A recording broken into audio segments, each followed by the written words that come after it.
FLS পৰীক্ষাৰ কাৰণে মই এটা নমুনা বনাই আনিছোঁ এই ৰকম হা এনেকুৱাকৈ পৰীক্ষা হ'ব পাৰে তোমালোকে এটা কি লিখিছে পঢ়িব লাগিব আৰু ইয়াত তোমালোকে কোনটো হ'ব কৈ দিব লাগে প্ৰথম আখৰ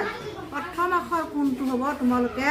ক'ব লাগে আৰু এইখিনি পঢ়িবলৈ এনেকৈ আমি পঢ়ি যাম দেই চাই যাবা লপক হগৰু জমলা কহপৰ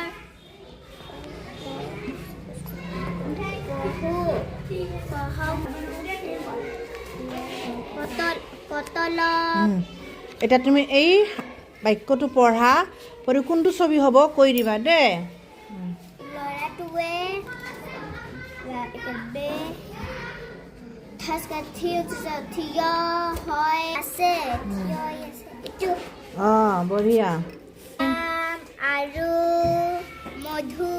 বৰ ভাল ধনকু এদিন দুয়ো বজাৰলৈ গ'ল বজাৰত বিধে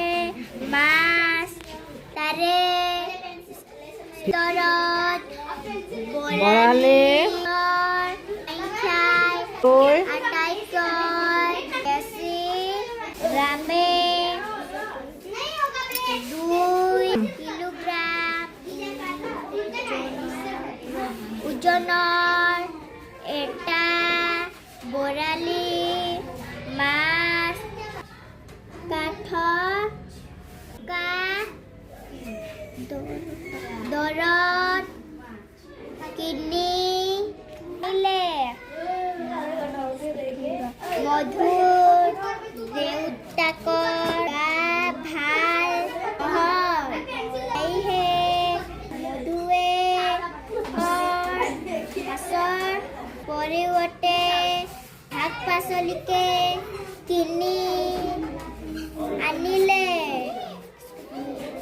দুয়ো বজাৰ কৰি মটৰ চাইকেলেৰে ঘৰলৈ দুজন কোন আছিল ৰাম আৰু মধু গুড বঢ়িয়া 2 নম্বৰটো কোৱা বন্ধু দুজন কলৈ গৈছিল বজাৰলৈ দুপৰা বজাৰত কি মাছ বেছিকৈ ওলাইছিল কি মাছ বৰালে কিমান টকাৰ মাছ আনিছিল কিমান টকাৰ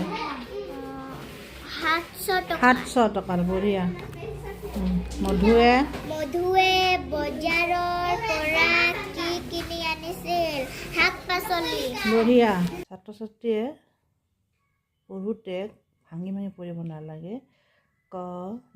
কল এনেকৈ নহয় কল ৰাস্তা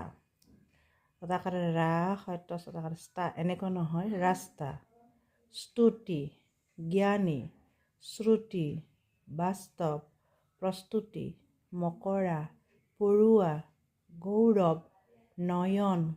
আঙুৰ পবিত্ৰ শৈশৱ ফচল বৰ্গ বাক্য কল্পনা দিল্লী পশ্চিম এনেকৈ পঢ়িব লাগিব তেতিয়া তেওঁৰ সম্পূৰ্ণ শুদ্ধ বুলি ধৰি লোৱা হ'ব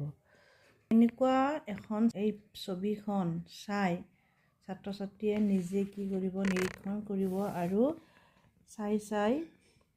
একোটা বাক্য লিখি যাব